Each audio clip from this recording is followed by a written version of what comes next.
Suns did not fare well last night against Houston. They have fared well this season, going 11-7 in their first 18 games. One of the surprises of the league. Here to talk some Suns with us and the NBA. Look at him, the legend. Joining us via video, the one and only Charles Barkley, our guest here on Bickley Marotta Mornings. Charles, good morning. Yo, man, y'all get up early every morning? Yes. Yes, Charles. It's brutal, Charles. But you know what, Charles? Not only are your Suns rolling hot this year, your Sixers are good, too. You're having yourself a year this year. Yeah, I'm concerned about the Sixers because, you know, listen, I know Maxi's playing great. The rookie Edgecombe's been great, but listen, they're not going anywhere without Embiid. Mm-hmm. And that's the big elephant in the room. If he can't come back and play, they're not going to win the East. And let's be honest, the East is up for grabs. Yeah.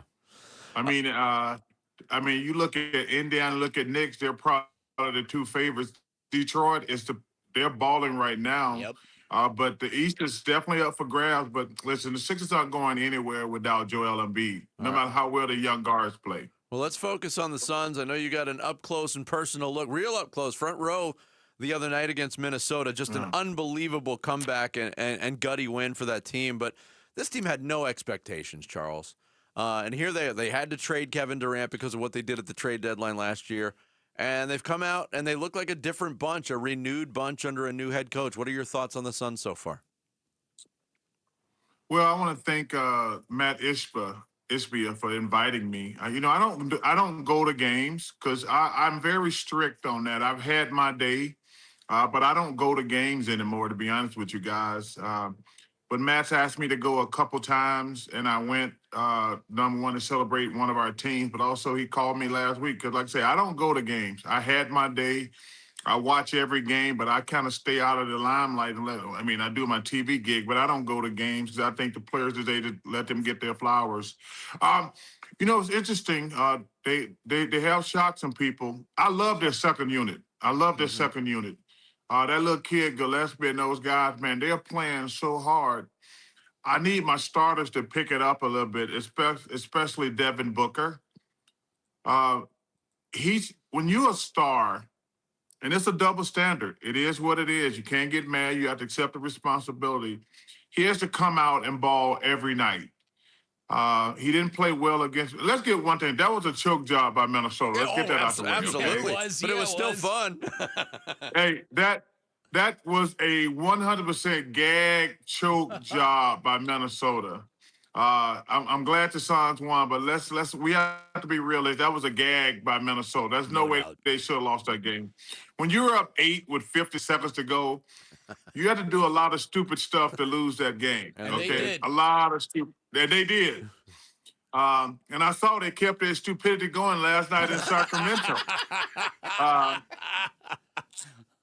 Because you know what's interesting, and I hate to get off the subject. I was sitting there with Matt, and I said, Matt, what in the hell, what is Minnesota? I said, this is one of the worst teams I've seen. I said, they have no style. They have no identity. They just playing basketball. You can't have a good team unless, number one, you have a style. You have to have a style of play. And you also have to have leadership. They have none of that. They just play basketball. And I was saying, this Minnesota team stinks, and they do. But let's get back to the Suns. I'm very proud of what my Suns are doing so far this year, but I need more aggressiveness and leadership out of Devin Booker because, like I say, it's a double standard. Because he didn't play well against Minnesota. No. And I don't think he was playing. He definitely didn't play well last night. But like I say, there's a double standard when you're a star. There's no ifs, no ands, no buts. So I need a little bit more out of Devin Booker. But, man, I'm telling you, that second unit, I'm so proud of those guys led by Mr. Gillespie. They do what a second group is supposed to do. Just come in there and bring energy. You might not get the lead, but the lead's not going to grow. Right. So I just think the Suns need a little bit more out of Devin Booker as far as leadership. And because I was telling Matt, when Anthony Edwards comes to my house, that's the guy who plays my position. I want to let him know I think I'm the best two guard. You can't come to my house and outplay me. Any star especially when they play your position, when they come to your house, you got to show out. Mm-hmm. That No doubt. like when I played against certain players, I'm like, mine, because this notion that you play all the games the same, that's just BS. Okay, there's no way you play 82 games where you're locked and loaded. But when you play a Michael Jordan, a Karl Malone, a Larry Bird, a Patrick Ewing, a Gary Payton, your antennas are up.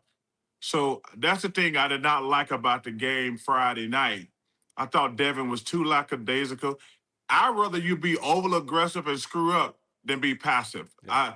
I always said this. I don't trust people who don't get mad. Okay, that doesn't mean you need to fight. I don't ever want to see fighting. I played with this guy named Hersey Hawkins, who's one of the good people I've ever met. And Michael Jordan was just kicking his ass one night. And I was like, yo, man, you got to go back at him. He like, I said, no. You got to make people respect you or they won't respect you. I says, are you as good as Michael Jordan? No, you're not. But you got to let him know you're not afraid and you're going to go at him. And he was so passive of a person. Great dude. But I said, yo, man, you can never be passive. You got, like I say, I'd rather guys be over-aggressive and screw up, but you can never be passive. That's one of the reasons I love Dan Marley. Right. I said, let me tell you something. If a fight break out, you're not going to grab Dan Marley, okay? It's two guys that I was never worried about, and I was glad they were with me. That was Mark West and Dan Marley. Because I said, oh, you know what? I'm good. If a fight break out, I got Dan Marley with me and Mark West. I felt very, and those are the type of guys you want to go with. No disrespect to Ced Ceballos and Kevin Johnson, those guys. But I know if a fight break out, if I'm going in there with Dan Marley and Mark West, we got a chance. No doubt about it. It sounds preposterous, but Dillon Brooks has given the Suns more than Kevin Durant did, or maybe they need more of what Dillon Brooks gives a basketball team. So I ask you, what does Dillon Brooks do for a basketball team? Dan, you just answered what I just been saying. Right. You know what's so funny? I told Matt Ishbia this the other night. If I could put Dillon Brooks' brain in Devin Booker's body, it'd be scary. It'd be scary. You know, you have to have. See, a lot of guys think toughness is fighting. Fighting just makes you a fool. Okay, just because there's guys who like to fight. No, but that mental toughness, they're like, okay, I'm gonna be in you. I'm coming after you for 48 minutes. I like to smoke. That's what he brings to the team. Then this is the same conversation we had last year with the Suns. I said, yep. The Suns have a lot of talent, but they got zero. They got the toughness of a flea. I says, Kevin has said, I said, we had the same conversation last year. I said, Kevin don't want to be a leader. He said that. Devin's such a nice guy, but okay, Kevin don't want it. Devin, you're the second best player. You got to do it, whether you want that responsibility or not. That's what it is. A team has to have a leader to follow. And that's what Dillon, man, that guy, he brings energy. He brings toughness. I'm glad. I love watching him play. I do. Like I say, does he cross the line sometime? 100% he crossed the line. Yeah. But that goes back to my earlier statement. I'd rather have a guy who's overly aggressive than a guy who's passive. Yeah, but most of the time, Charles, he knows where that line is, too. And he'll get right up to it. He'll get his technical, and then he'll kind of settle down. I love what he's bringing with Suns, too. Yeah, but you're absolutely right, because the Suns got pumped. 100%. 100%. Yep. Yeah, I love it. But that goes back to what I was saying earlier also. Dan Marley and Mark West were going to bring me that toughness every single night.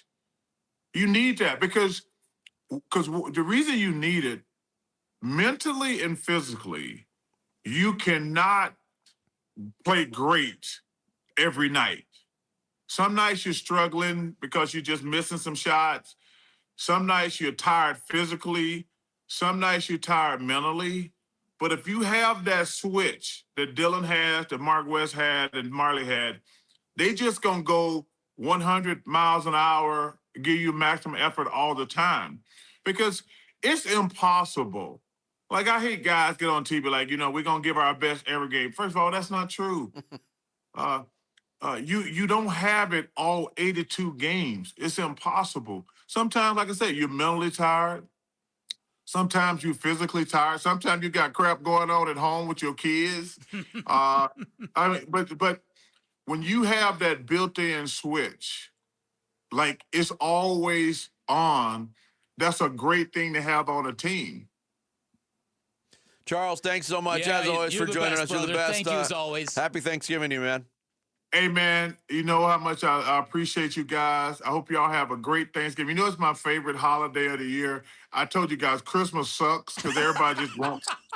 I literally hate Christmas because everybody just wants stuff. Yeah. I do. I literally hate Christmas because everybody just wants stuff. So I pick up my 2 deep fried turkeys from Baby K's Thursday. I cannot wait. So this is my favorite holiday of the year. I already got a bunch of freeloading family members in town already. So, but you know what? We just go eat and have fun, brothers. Right. Enjoy it, Charles. We'll talk soon. The best. All right. Happy Thanksgiving, brothers. Yeah, the legend Charles Barkley, the Hall of Famer inside the NBA on ESPN. Already in my house. He's the best. He is the best. Thanks for watching Bickley and Marotta. Click to see the latest Bickley Blast and hit the button in the middle to subscribe to Arizona Sports.